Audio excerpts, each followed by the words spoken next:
Venus es el segundo planeta del sistema solar y el más semejante a la Tierra por su tamaño, gravedad, masa, densidad y volumen.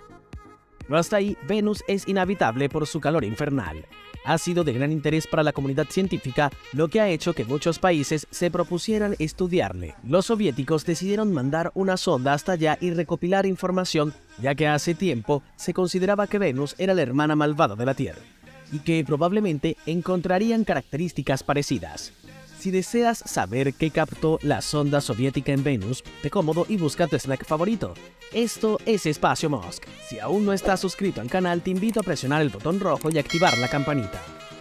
Como mencionamos, Venus es el segundo planeta del sistema solar y el más semejante a la Tierra. Los romanos le pusieron este nombre por su belleza en honor a Venus, su diosa del amor, equivalente a la griega Afrodita. Venus y Gea, Tierra, son los únicos planetas del sistema solar que tienen nombres de diosas. Aunque Venus no es el planeta más cercano al Sol, es el más caliente. Tiene una atmósfera densa llena de dióxido de carbono que provoca el efecto invernadero y de nubes compuestas de ácido sulfúrico. Los gases atrapan el calor y mantienen a Venus bien calientito. De hecho, hace tanto calor en Venus que metales como el plomo serían charcos de metal fundido. Tantas particularidades despertaron el interés de los científicos y decidieron ir más allá, y los soviéticos decidieron mandar una sonda a este planeta llamada Venera 5, que en el año 1969 se posaba en el planeta. La Venera 5 se lanzó hacia Venus para obtener datos atmosféricos. El lanzamiento se realizó con un cohete Molniya-M desde el cosmódromo de Baikonur. Al acercarse a la atmósfera de Venus, se desprendió de la nave principal una cápsula de 405 kilogramos, 893 libras, que contenía instrumentos científicos. Durante el descenso del satélite hacia la superficie de Venus, se abrió un paracaídas para reducir la velocidad de descenso. Durante 53 minutos, el 16 de mayo del año 1969, mientras la cápsula estaba suspendida en el paracaídas, se obtuvieron datos de la atmósfera de Venus y aterrizó a 3 grados sur 18 este. La nave también llevó un medallón con el escudo de Estado de la Unión Soviética y un bajorrelieve de Lenin. Venera, la misión 5, fue pronto destrozada por las presiones atmosféricas. Por otro lado, los datos transmitidos a la Tierra proporcionan información precisa sobre la composición de la atmósfera, su temperatura y su presión. Por ejemplo, resultó que la atmósfera de Venus estaba compuesta en un 90% por dióxido de carbono y tenía una presión y temperatura altísimas. En otras palabras, encontrar vida en Venus quedaba descartado. Durante años, los científicos de la URSS y Estados Unidos habían creído que nuestro vecino planetario podía estar habitado por extraterrestres. En muchas novelas y revistas para el público juvenil incluso se jugaba con la posibilidad de que éstas fuesen incluso amazonas de forma humanoide. En concreto, un puñado de científicos rusos fue la Unión Soviética quien colocó por primera vez una sonda en el planeta gaseoso. Sucedió en 1970. 2 años después, la URSS trató de repetir la operación con éxito parcial. Una de las sondas falló y quedó colgada en la órbita terrestre. Ahora, 50 años después, está a punto de volver. Cuéntame, ¿tenías idea de esto? ¿Sabías de la existencia de Venera? Comparte con nosotros tu respuesta en el buzón de comentarios.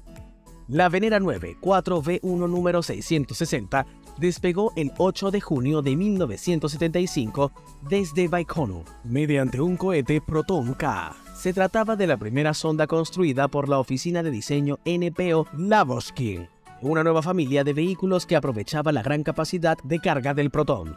Con casi 5 toneladas al lanzamiento, la serie 4V1 era casi 5 veces más pesada que las anteriores sondas venusinas. Estaba formada por un vehículo de aterrizaje de 1.560 kilogramos y un orbitador basado en el diseño de las malogradas sondas marcianas M71.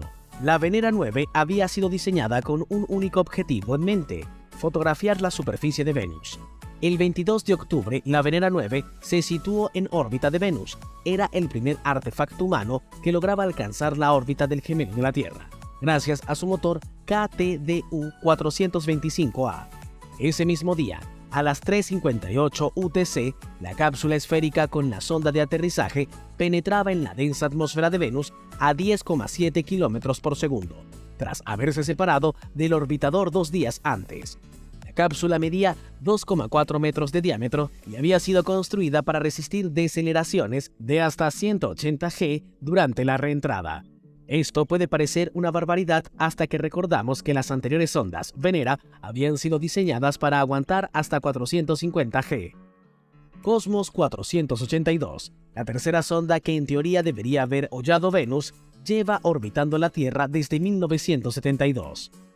Lo ha hecho en estado descompuesto, acompañando al sinfín de basura espacial que acordona nuestro planeta. Su trayectoria, según diversos interesados en la miscelánea espacial, está a punto de terminar. Se espera que o en este año o en los sucesivos caiga. Cosmo 482 es la misma Venera 9. Sin embargo, su mecanismo de propulsión falló antes de que pudiera alcanzar su trayectoria interplanetaria. Privada de su excursión a Venus, Venera 9 quedó condenada a una órbita de estacionamiento terrestre y a otro nombre. Como la URSS acostumbraba llamar Cosmos a todo aparato en órbita terrestre, se le denominó Cosmo 482.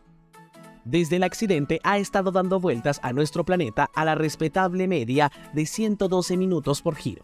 Se sabe que queda poco de ella. Parte de la sonda cayó a la Tierra y se estrelló en una granja de Nueva Zelanda. El incidente no causó víctimas, pero destrozó las posesiones de un local. A cambio, pudo quedarse con los restos. La URSS no reconoció la chatarra dado que el proyecto era secreto. Lo que queda. De Cosmo 482 aún quedan respetables porciones. La más importante, la cápsula de aterrizaje que debería haber llegado a Venus. Se trata de una vasija esférica de alrededor de media tonelada diseñada para resistir las insoportables temperaturas del planeta vecino. Su resistencia termal es lo que le asegura sobrevivir a la estresante reentrada atmosférica. Si cae en tierra firme, estará intacta. De este proyecto se pudo rescatar una fotografía que, si no fuera por el extraño color, uno diría que se trata de un paisaje volcánico cualquiera de los muchos que abundan en la Tierra. Pero no, la foto no ha sido tomada en nuestro planeta, sino en Beta Regio, Venus, y hace ya casi 40 años, cortesía de la sonda soviética Venera 9. De hecho, fue la primera fotografía tomada por un artefacto humano desde la superficie de otro planeta. La Venera 10 fue lanzada poco después que su hermana, siguiendo la estrategia soviética de lanzar las sondas planetarias de 2 en 2 para aprovechar las ventanas de lanzamiento. El 25 de octubre de 1975, a las 2:17 UTC, aterrizaba sobre una planicie basáltica, también en la zona de Beta Regio. Transmitió 65 minutos antes de que el orbitador perdiese su señal al ponerse por el horizonte. Curiosamente, una de las dos cámaras de la Venera 10 también decidió no funcionar y solo disponemos de otro panorama de 180 grados. La Venera 9 y 10 no serían las últimas en transmitir imágenes desde la superficie de Venus. La Venera 13 y 14 repetirían la hazaña. Las cámaras de las Veneras 11 y 12 no funcionaron. Pero desde los años 80, ningún ingenio humano ha vuelto a intentar explorar la inhóspita superficie de nuestro planeta vecino, por lo que ya es hora de que alguien tome el relevo. Si te ha gustado el video, no dudes en dejarnos tu like. Si aún no te has suscrito al canal, aprovecha y hazlo cliqueando el botón rojo y la campanita de notificaciones para que no te pierdas ninguno de nuestros videos. Esto fue Espacio Mosc. Hasta la próxima.